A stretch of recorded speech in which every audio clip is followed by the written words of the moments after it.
اسی فلور کے نچلے فلور پر یاسر ایک بار پھر حنیفہ کے سامنے ہاتھ ادب سے باندھے کھڑا تھا۔ نظر سے سلینا کو آفیشیل کارڈ دینے کا میں نہیں کہا تھا۔ وہ ان کی بات سن کر ہلکا سا حیران ہوا۔ وہ یہاں کی آفیشیل ایکٹریس نہیں ہے، جس کا مطلب ہے کہ ایجنسی کے پاس اسے کارڈ دینے کا کوئی جواز نہیں، لیکن چونکہ اس کی سیکیورٹی زیادہ اہم ہے تو میں نے نظر کو اسے کارڈ لیگل طریقے سے دینے کا کہا تھا۔ اس کی ذمہ داری میری ہے، نظر یا یوول کی نہیں۔ انہوں نے متانے سے کہہ کر یاسر کا نظر کے خلاف چارج فائن رد کر دیا۔ وہ سمجھ کر سر ہلاتا باہر نکل آیا۔ سر شکر کہ چیف نے اسے آج کے عجیب و غریب حادثے کے بارے میں کوئی بات نہیں کی تھی۔ وہ اپنے کیبن میں چلا آیا۔ گارڈز اب تک اس کے سر پر سوار تھے۔ یہاں انہیں ایک ایکٹریس نہیں دکھتی تھی اور یاسر کے لیے دو ایکٹریسز لڑ رہی تھی۔ کیا اب تم سب میرے سر سے ہٹو گے؟ اس نے بلند آواز سے سب کو جھاڑا تو وہ ڈر کر یکدم ہی پیچھے ہوئے، پھر نظریں چرا کر اپنے اپنے کیبنز کی جانب بڑھ گئے۔ اس نے ایک خون خوار نگاہ دروازے پر ڈالی تھی۔ کچھ پل بعد سینئر گارڈز اس کی جانب ایک فائل لیے بڑھے۔ یہ فائل جولیا کے متعلق تھی اور اس نے ہی مانگی تھی۔ وہ سر کے خم سے ان کا شکریہ ادا کر رہا تھا۔ وہ پلٹتے پلٹتے لمحے بھر کو ٹھہرے، پھر اس کی جانب جھکے۔ ایسا کیا کیا ہے تم نے کہ ایک نہیں دو حسین عورتیں لڑ رہی تھی تمہارے لیے؟ وہ سرگوشی سے پوچھ رہے تھے، لیکن زار اور شیر کے کانوں تک یہ سرگوشی پہنچ چکی تھی۔ ان کی ہنسی بے ساختہ تھی۔ یاسر کی گھوری پر فوراً سے اس نے ہنستے ہنستے کھانسنے لگے تھے وہ دونوں۔ ساحر جو اس کے ساتھ ہی کرسی پر بیٹھا تھا یکلگتی اس کی جانب جھکا۔ میں بھی جاننا چاہتا ہوں۔ وہ جو بولتا نہیں تھا اب سے پوچھ رہا تھا۔ اس نے ضبط سے آنکھیں بند کر کے گہرا سانس لیا۔ میرا خیال ہے میں یہاں سے ہی اٹھ جاتا ہوں۔ باہر کی جانب بڑھتے ہوئے اس نے آفس کا دروازہ ٹھاک کی آواز سے بند کیا تھا۔ ایسی کی تیسی نیکلیسز کی۔ چند دن قبل شام کی گہری ہوتی سیاہی میں ماریہ حسن اپنے باپ کی کمپنی سے باہر نکل رہی تھی۔ کار کی پچھلی نشست پر بیٹھ کر اس نے ڈرائیور کو چلنے کا اشارہ کیا تو وہ مؤدب سا سر ہلاتا ڈرائیو کرنے لگا۔ مرکزی شاہراہ سے گزرنے کے بعد اب اس کی سیاہ چمچماتی کار چھوٹی تنگ گلیوں میں داخل ہو رہی تھی۔ ایک تنگ و تاریک گلی کے آخری سرے پر کار رک گئی تھی۔ اس تنگ گلی میں کار نہیں جا سکتی تھی، اس لیے اسے خود چل کر جانا تھا۔ گلی کے آخر میں ڈیڈ اینڈ تھا۔ اس دیوار سے ذرا پہلے ایک پرانا سا کار سروس کا ہال موجود تھا۔ یہاں پر خستہ حال سی گاڑیاں کھڑی تھیں۔ آئل اور کال کے کھلے پرزوں کی عجیب سی بو تھی اس کباڑ خانے میں۔ وہ ناک پر ہاتھ رکھتی آگے بڑھائی۔ ایک جانب اندھیرے میں کوئی موجود تھا۔ وہ اس جگہ کو پہچانتی تھی، لیکن اس جگہ کی بو سے اسے چکر آنے لگتے تھے۔ وہ کبھی اس بدبو کی عادی نہیں ہو سکتی تھی۔ اندھیرے میں کرسی پر براجمان شخص کا چہرہ واضح نہیں تھا، نہ ہی ماریہ نے اس کا چہرہ دیکھنے کی کبھی خواہش کی تھی۔ وہ سامنے رکھے ایک سٹول پر پرتکلف سی بیٹھ گئی۔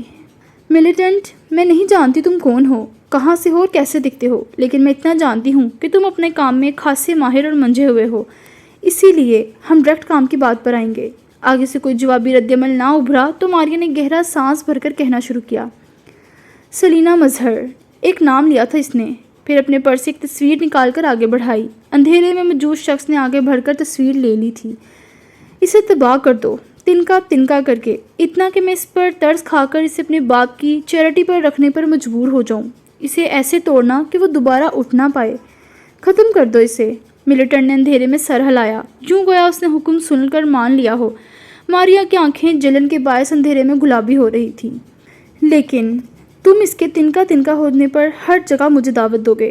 میں اپنی آنکھوں سے تباہ ہوتا ہوا دیکھنا چاہتی ہوں۔ میں یہ ثابت کروں گی کہ وہ کبھی بھی واجد حسن کے قابل نہیں تھی۔ واجد حسن کے قابل صرف ایک عورت ہے، ماریہ حسن۔ سینے پر دستک دے کر سلگتے لہجے میں کہا اور پھر اٹھ کھڑی ہوئی۔ اندھیرے میں براجمان شخص خود بھی اندھیرے کا ہی حصہ معلوم ہو رہا تھا۔ وہ باہر نکل آئی تو تیزی سے ہانپ رہی تھی۔ اندر کی گھٹن اسے سانس نہیں لینے دے رہی تھی۔ کچھ پل بعد خود کو کمپوز کر کے اس نے پہلے قدم کار کی جانب بڑھائے، پھر گاڑی ان مکروہ تنگ گلیوں سے نکلتی چلی گئی۔ ان گلیوں سے تعفن کی عجیب سی بو اٹھ رہی تھی، یوں گویا کچا گوشت پک رہا ہو۔ وہ نہا کر واش روم سے باہر نکلی تو موبائل کی بجتی گھنٹی پر اس جانب مڑی تھی۔ غیر شناسا نمبر دیکھ کر لمحے بھر کر رکی، پھر فیصلہ کر کے فون اٹھا لیا۔ اس کی توقع کے برعکس وہ یوول کے بتائے گئے ڈائریکٹر کی سیکرٹری کا فون تھا۔ اسے بس اتنی جلدی رابطے کی توقع نہیں تھی۔ جی ضرور، آپ مجھے ایڈریس بھیج دیں، اسکرپٹ لینے میں خود آ جاتی ہوں۔ آج بہت دنوں بعد اسے اصل معنوں میں زندگی محسوس ہوئی تھی۔ پھر فون رکھ کر الماری کی جانب بڑھی۔ رات کے 8 بج رہے تھے۔ اسے جلد از جلد تیار ہو کر اس جگہ پہنچنا تھا۔ اسے کام جتنی جلدی ملتا اتنا ہی بہتر تھا۔ اب وہ مزید انتظار نہیں کر سکتی تھی۔ دوسری جانب یاسر گہری ہوتی رات کے اندھیروں میں گاؤں میں موجود دادا کے سفید محل کے سامنے گاڑی روک رہا تھا، پھر چھوٹی سی باڑ کو پار کرتا آگے بڑھ آیا۔ سردار دروازے میں ہی اس کا انتظار کر رہے تھے۔ ان کے بولنے سے قبل ہی اس نے رائٹنگ پیڈ ان کی جانب بڑھا دیا۔ آپ کا آٹوگراف، آہستگی سے کہا تو دادا نے اس کے ہاتھ سے پیڈ چھینا، پھر صوفے پر جا بیٹھے۔ ان کی پشت کو دیکھ کر رہ گیا۔ اس میں تو انہیں جیسے دلچسپی تھی ہی نہیں۔ اس سے سر ہلایا اور پھر اپنے کمرے کی جانب بڑھایا۔ شاور لیا تو طبیعت کچھ بحال ہوئی۔ آج بہت تھکا دینے والا دن تھا۔ جینس پر سیاہ بٹن شرٹ پہنے اب وہ آستین کوہنیوں سے موڑ رہا تھا، پھر موبائل اٹھاتا کمرے سے باہر چلا آیا۔ خوش ہیں اب آپ؟ اس نے پوچھا۔ بہت۔ سردار کی آواز خوشی سے بھرائی ہوئی تھی۔ وہ آٹوگراف کو ہر زاویے سے دیکھ رہے تھے۔ انہیں ایسے دیکھ کر لمحے بھر کے لیے اسے سیلینا یاد آئی تھی۔ وہ بھی اپنا کارڈ ایسے ہی ہر طرف سے دیکھ رہی تھی۔ کچھ کھانا دیں گے یا پھر آٹوگراف پر ہی گزارا کرنا پڑے گا مجھے؟ اس نے صوفے پر بیٹھے ہوئے کہا تو دادا ہنس کر سر ہلاتے اٹھے۔ وہ آج بہت خوش تھے۔ کچن سے اٹک پٹک کی آواز پر وہ ہلکا سا مسکرایا، پھر موبائل نگاہوں کے سامنے کیا۔ اگلے ہی پل مسکراہٹ غائب ہوئی۔ اس کی ماں کا پیغام سامنے ہی جگمگا رہا تھا۔ اس نے انگوٹھا رکھ کر پیغام کھولا۔ سانس جیسے رک گیا تھا ایک لمحے کے لیے۔ بچپن کی ایک سیاہ رات نظروں کے سامنے لہرائی۔ 9090C14۔ وہ اگلے ہی پل اٹھ کر تیزی سے باہر کی جانب بھاگا۔ سردار نے اسے باہر بھاگتے دیکھ کر آوازیں دی، لیکن وہ کار تیزی سے ریورس کرتا جانے کہاں جا رہا تھا۔ نکسک سا تیار ہوئی سیلینا نے ڈریس دیکھنے کے لیے پیغام کھولا تو آنکھیں لمحے بھر کو پھیل سی گئی۔ یہ ڈریس اسکرپٹ لینے کے لیے انتہائی غیر مناسب تھا۔ اگلے ہی پل سیکرٹری کے نمبر سے کال آنے لگی تو اس نے بمشکل مسکرا کر کال اٹھائی۔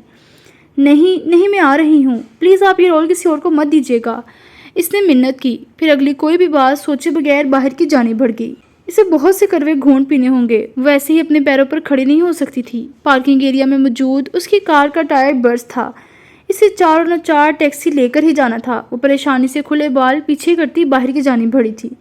شہر کی تاریک گلیوں میں موجود کیفیز تلے بڑے بڑے کلبز موجود تھے۔ ان کلبز میں دنیا جہان کے فحش، بارسوخ مافیاز اور سیاستدان آیا کرتے تھے۔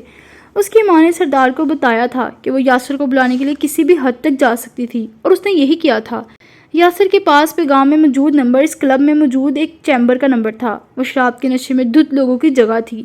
وہ اپنی ماں سے جتنی بھی نفرت کرتا، لیکن وہ انہیں یہاں ایک پل کے لیے بھی اکیلا چھوڑنے کا سوچ نہیں سکتا تھا۔ کار گلی میں ایک جانب روک کر وہ ایک کیفے کے اندر بھاگا، پھر نچلے زینوں پر تیزی سے اترنے لگا۔ لڑکیاں نازیبا لباس تن کیے نشے میں غرق مردوں کو سہارا دیا اور اوپر نیچے جا رہی تھی۔ اس نے درمیانی ہال میں پہنچ کر ایک پل کو سانس لیا۔ وہ اس جگہ کو پہچانتا تھا۔ ہر رنگ کی بتیاں جل رہی تھی کلب میں۔ تیز بجتے میوزک کے باعث کان پڑی آواز تک نہیں سنائی دیتی تھی۔ وہ ایک راہداری کی جانب بڑھ آیا، پھر عورتوں کی آوازیں دینے پر بھی تیزی سے آگے بڑھا اور اس مطلوبہ چیمبر کا دروازہ دھاڑ سے کھولا تھا۔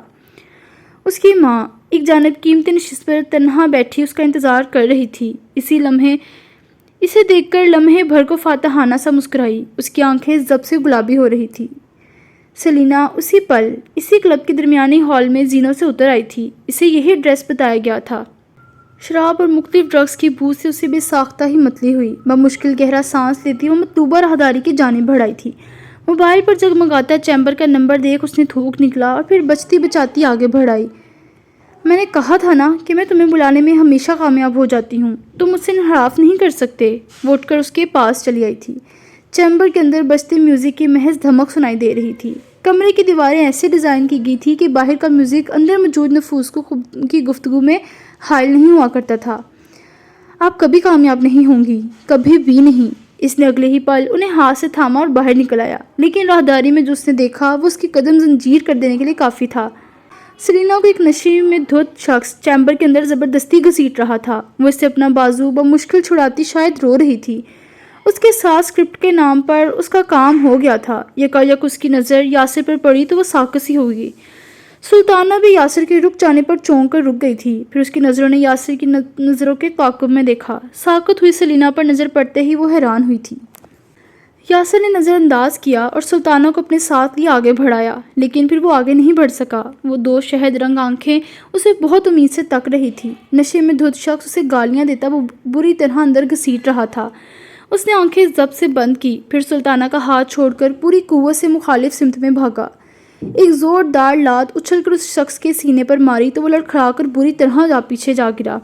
ایک پل کو جیسے ہر شے رک سی گئی تھی۔ اس نے ایک لمحے کو پلٹ کر زخمی آنکھوں سے سیلینا کو دیکھا تھا، پھر گہرے گہرے سانس لیتا آگے بڑھا اور گرے شخص کو گرے باندھ سے کھینچ کر اٹھایا۔ Let me teach you a fucking lesson. اس نے اگلے ہی پل اس کے جبڑے پر ایک زوردار مکہ مارا تھا اور پھر جب تک اس کا جبڑا پھاڑ نہیں دیا تب تک مارتا رہا۔ بجتے میوزک کے باعث کسی کو بھی اس کے چیخنے کی آواز نہیں جا رہی تھی۔ نیلی پیلی روشنیوں میں سب خون آلود ہو گیا۔ وہ اگلے ہی پل پیشانی سے پسینہ صاف کرتا مڑا، سلینا کو جارحانہ انداز میں کوہنی سے تھاما اور اپنے ساتھ گھسیٹتا ہوا آگے بڑھا۔ وہ اس کے ساتھ کھینچی چلی جا رہی تھی۔ راہداری کے سرے پر ٹھہر کر دوسرے ہاتھ سے اس نے اپنی ماں کو بھی کوہنی سے تھاما اور پھر پتھر چہرہ لیے دونوں عورتوں کو تھامے کلب کے مکروہ ماحول سے انہیں بچاتا ہوا نکل آیا۔ کلب کی لیڈ کرسی پر بیٹھا کڑوا مشروب حلق سے اتارتی ماریا حسن نے دلچسپی سے اس شخص کو دیکھا تھا۔ اس شخص نے سلینا کو بچا کر اس کا بنا بنایا کھیل بگاڑ دیا۔ پھر وہ زہر کھنسا مسکرائی تھی۔ اس بجتے میوزک میں بھی وہ کچھ گنوا رہی تھی۔ وہ رابرٹ فروسٹ کی ایک نظم تھی، کارپ ڈائم۔ پھر ٹہر کر مسکراتی ہوئی اٹھ کھڑی ہوئی۔ گنگناہٹ اب تک جاری تھی، be happy happy happy and seize the day of pleasure. اس نظم سے کوئی کیسا بھی مطلب نکالتا، لیکن جو ظالم اور خوف زدہ کر دینے والا مطلب ماریا نے اخذ کیا تھا وہ کسی بھی انسانی زندگی میں قابل قبول نہیں تھا۔ ایک ہی سطر بار بار گنگنا کر آگے بڑھتی وہ اب تک مسکرا رہی تھی۔ اس کے لیے اصل کھیل اب شروع ہوا تھا۔ ماما، بابا بہت بیمار ہیں، میں بہت اکیلا اور ڈرا ہوا ہوں۔ بابا چل نہیں سکتے، بابا اب کبھی اٹھ نہیں سکتے۔ ماما، کیا مجھے سن رہی ہیں؟ ہسپتال کے کاؤنٹر پر رکھے فون کا ایک سرا کان سے لگائے اس کی ہتھیلیوں میں پسینہ آ چکا تھا۔ 11 سالہ ایک بچہ بھیگی آنکھیں لیے رندھی ہوئی آواز میں کہہ رہا تھا، ماما۔ اس نے ایک بار پھر کہا۔ رابطہ منقطع ہو چکا تھا۔ وہ تکلیف سے تنگ ہوتا سینہ لیے وہیں کھڑا رہا، فون کو سختی سے تھامے گرتے آنسوؤں کے ساتھ۔ اسے یاد تھا کہ ہسپتال کا وہ ٹھنڈا فرش اس کے برہنہ قدموں تلے کس قدر سرد محسوس ہو رہا تھا۔ اسے اس سرد فرش کی ٹھنڈک آج تک اپنی ذات کے اندر کھپتی ہوئی محسوس ہو رہی تھی۔ اس نے آہستہ سے لمبی تار والا فون رکھ دیا۔ ریسیپشن کے پار موجود لڑکی نے بہت دکھ سے اس چھوٹے بچے کو دیکھا تھا۔ اسے یاد تھا جب وہ بابا کے ہسپتال والے کمرے کی جانب بڑھ رہا تھا تب اس کی ٹانگیں کانپ رہی تھیں۔ اس ہسپتال کے ٹھنڈے وجود میں آہستگی سے برف بنتا جا رہا تھا۔ ان دنوں کی خوفناک تنہائی نے یاسر عالم کا پیچھا کبھی نہیں چھوڑا تھا۔ دادا اور دادی حج کی ادائیگی کے لیے سعودیہ گئے ہوئے تھے۔ اس کی ماں اپنی بلاک بسٹر فلم کے لیے نیو یارک کے آسمان تلے شوٹنگ پر موجود تھی اور وہ ہسپتال کے اس ٹھنڈے کمرے میں اپنے باپ کے لاغر وجود کے ساتھ بالکل تنہا تھا۔ اس نے ہاتھ آگے بڑھا کر بابا کے ہاتھ کو چھوا۔ وہ ہاتھ زندگی سے خالی تھا۔ کمرے کے دروازوں پر موجود گول شیشے سے بس یہی دکھائی دیتا تھا کہ ایک چھوٹا سا لڑکا اپنے باپ سے کچھ کہہ رہا تھا۔ اس کے گرم آنسو اپنے باپ کے ٹھنڈے ہاتھوں پر گر رہے تھے۔ شاید وہ ان سے کہہ رہا تھا کہ وہ انہیں بچا لے گا، وہ انہیں اپنی ماں کی طرح کبھی تنہا نہیں کرے گا۔ ہاں، وہ یہی کرے گا۔ اس نے یہی کیا تھا۔ اس نے گرتے آنسوؤں کے ساتھ اپنے باپ کو اس رات بہت سی کہانیاں سنائی، ایسی کہانیاں جن میں موت ہار جاتی ہے اور زندگی جیت جاتی ہے۔ قہر برساتی سیاہ رات تلے یاسر عالم نے پہلی دفعہ اپنی ماں سے نفرت محسوس کی تھی، شدید نفرت۔ وہ ان دونوں کو کلب کی زہریلی روشنیوں سے بچا کر باہر لے آیا۔ سلطانہ جان بوجھ کر ٹیکسی میں آئی تھی تاکہ یاسر اسے اپنے ساتھ کار میں واپس لے جا سکے۔ البتہ سلینا کی ٹیکسی میں آنے کی وجہ اس کی کار کی خرابی تھی۔ اس نے بغیر کچھ کہے آگے بڑھ کر اپنی گاڑی کا پچھلا دروازہ کھولا۔ سلطانہ نے گہرا سانس لیا اور پھر اندر جا بیٹھی۔ سلینا البتہ اس کی جانب گھومی تھی۔ گارڈ، میں خود چلی جاؤں گی۔ اس کی رنگت سفید اور آنکھیں خشک تھی، لیکن وہ پھر بھی اعصاب میں قابو پائے اس سے کہہ رہی تھی۔ یاسر کی ٹھنڈی آنکھوں نے لمحے بھر کے لیے اسے دیکھا اور پھر اس نے اگلے ہی پل اسے کلائی سے پکڑ کر اندر بٹھایا۔ وہ اس کے سخت چہرے کو دیکھ کر جیسے کوئی مزاحمت نہیں کر پائی۔ گاڑی تیزی سے باہر ریورس کرتے ہوئے وہ ان دونوں کو ان مکروہ گلیوں سے نکال لایا تھا۔ کار میں تناؤ سے بھرپور خاموشی پھیلی ہوئی تھی۔ یاسر پتھر چہرہ لیے ڈرائیو کر رہا تھا۔ سلطانہ سنجیدہ چہرے کے ساتھ کھڑکی سے باہر دیکھ رہی تھی۔ گاہے بگاہے وہ ساتھ بیٹھی سلینا پر ایک ناپسندیدہ نگاہ بھی ڈال لیتی تھی۔ اس لڑکی کی وجہ سے آج کا سارا لائے عمل بیکار جا چکا تھا۔ اس کا موڈ سخت خراب ہو رہا تھا۔ سلینا کا چہرہ سفید اور دھڑکن معمول سے زیادہ بڑھی ہوئی تھی۔ پچھلے واقعے کا اثر اب تک اس کے اوپر تھا۔ کئی پہروں کی ڈرائیو کے بعد یاسر اب سلطانہ کے بنگلے کے سامنے کار روک رہا تھا۔ اس نے اسے اپنی کار سے اترنے تک کے لیے نہیں کہا تھا۔ اس کے لب یوں بند تھے گویا قیامت تک بولنے کا ارادہ نہ رکھتے ہوں۔ یہ سب یہی ہیں، میری اور تمہاری ملاقات۔ تم مجھ سے پھر ملنے آؤ گے۔ اگر نہیں آئے تو میں پھر یہی کروں گی، 1000 ایسے طریقے استعمال کروں گی جو تمہیں ناگوار گزریں گے، اور تم مجھے بچانے ہمیشہ چلے آؤ گے کیونکہ تم بے غیرت نہیں ہو۔ یہی بات تمہیں ہمیشہ میری طرف کھینچ لائے گی۔ آج کی ملاقات تو خیر زہر ہو ہی گئی ہے۔ ایک ناگوار نگاہ سلینا پر ڈال کر وہ کار کا دروازہ کھولتی باہر نکل گئی۔ اس کے نکلتے ہی یاسر نے کار آگے بڑھا دی۔ اب اس کا رخ سلینا کے اپارٹمنٹ کی جانب تھا۔ ایک وقت تھا جب اسے 20 سڑک میں اتار کر چلا گیا تھا، اور ایک یہ وقت تھا کہ جب اس کے منع کرنے پر بھی اس کے گھر تک چھوڑنے آیا تھا۔ تو وہ اپنی جانب کا دروازہ کھولتا باہر نکلا، پھر پچھلی نشست کا دروازہ کھولا تو سلینا خاموشی سے باہر نکل آئی۔ لمحے بھر کے لیے محتاط نگاہوں سے یاسر کا چہرہ دیکھا، وہاں اب صرف گہری خاموشی چھائی ہوئی تھی۔ اگلے ہی پل اس نے اپنے پرس سے ایک سفید رومال نکالا اور پھر جھجکتے ہوئے جھک کر اس کا زخمی ہاتھ تھاما۔ اب وہ نرمی سے سفید رومال اس کی ہتھیلی کے گرد باندھ رہی تھی۔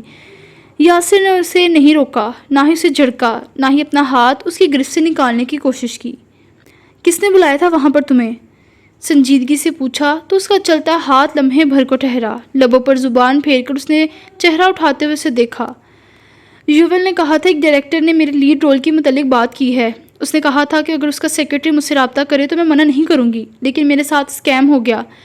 ایسے اسکیم ایکٹریسز کے ساتھ ہوتے رہتے ہیں، نتھنگ سیریس۔ آخر میں خفیف سا مسکرائی تو یاسر اس کی مسکراہٹ پر حیران ہوئے بغیر نہیں رہ سکا۔ وہ اس سب کے بعد کیسے مسکرا سکتی تھی؟ وہ اس سب کے بعد بھی اتنی مثبت کیوں تھی؟ بلکہ اس سب کے بعد وہ اتنی مثبت کیسے تھی؟ اس نے آہستگی سے اس کا ہاتھ چھوڑ دیا۔ آج کے لیے بہت شکریہ، اتنا کہا اور ساتھ سے نکل گئی۔ وہ آہستگی سے اس کی جانب پلٹا، بالکل خاموش نگاہوں سے اسے جاتا ہوا دیکھتا رہا۔ اپارٹمنٹ کی جلتی روشنیوں کے باہر داخلی دروازے پر وہ ایک پل کے لیے ٹھہری تھی۔ دروازے کے ساتھ ایک عورت اپنے نومولود بچے کو سینے سے لگائے ٹھنڈ سے بچانے کی کوشش میں بری طرح ناکام ہو رہی تھی۔ وہ آگے بڑھنے کے بجائے تیزی سے اس عورت کے تک بڑھ آئی تھی۔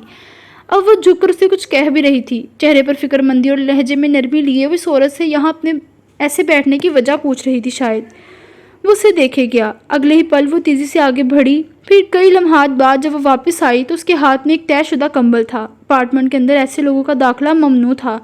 اب وہ اس عورت کے اوپر کمبل کھول کر ڈال رہی تھی، ساتھ ہی وہ کچھ کھانے کی اشیاء بھی لے کر آئی تھی۔ کچھ لمحات اس عورت سے بات کرنے کے بعد وہ اندر کی جانب بڑھ گئی۔ یاسر کو اس کی چال میں تھکن محسوس ہوئی تھی، گہری اور نہ ختم ہونے والی تھکن۔ وہ اسے جاتا ہوا دیکھتا رہا، بالکل خاموشی سے۔ سلینا مظہر کے لیے اس کا سخت دل جانے کیوں لمحے کے 1000ویں حصے میں پگھل سا گیا تھا۔ اگلے ہی پل وہ کار میں بیٹھا اور پھر آگے بڑھ گیا۔ اس کا رخ ایجنسی کی جانب تھا۔ یوول جو بس کام سمیٹ کر باہر کی جانب بڑھنے ہی لگا تھا، لمحے بھر کو چونک کر رکا۔ آفس کے کھلے دروازے کے سامنے یاسر کھڑا تھا۔ اس کا چہرہ اس قدر سخت تھا کہ لمحے بھر کے لیے یوول بھی گڑبڑایا تھا۔ آپ اس وقت یہاں؟ لیکن اس کا سوال مکمل نہیں ہوا تھا۔ وہ تیزی سے آگے بڑھا اور ایک ہاتھ اس کا گریبان جکڑا، پھر سپورٹ چہرہ لیے اسے سختی کے ساتھ دیوار سے لگایا۔ یوول کی آنکھیں پوری طرح کھل گئی۔ اسے یاسر کا ایسا رویہ سمجھ نہیں آیا۔ سلینا کو کس ڈائریکٹر کے رابطے کا کہا تھا تم نے؟ اس کی سرمئی آنکھیں سیاہ محسوس ہو رہی تھی، آواز ٹھنڈی اور ٹھہری ہوئی۔ یوول نے نہ سمجھے سے اسے دیکھا۔ کیا اب اس کے پروفیشنل کام کی تفصیلات بھی آپ کو دینی ہوگی؟ اس کا سوال بجا تھا۔ جتنا پوچھا ہے اتنا جواب دو۔ جی، میں نے ہی کہا تھا اسے، ایک ڈائریکٹر نے اس کے لیڈ رول کی بات کی تھی ہم سے۔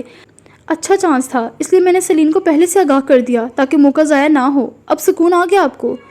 انتہائی ناگواری سے پوچھا تھا اس نے۔ وہ اسکیم تھا، اس نے اتنا کہا اور پھر اس کا گریبان چھوڑ دیا۔ یوول جھوٹ نہیں بول رہا تھا، شاید وہ خود بھی نہیں جانتا تھا کہ اس کا اسکیم تھا۔ وہ نہ سمجھے سے اس کا جانب دیکھنے لگا۔ اسکیم؟ کیسا اسکیم؟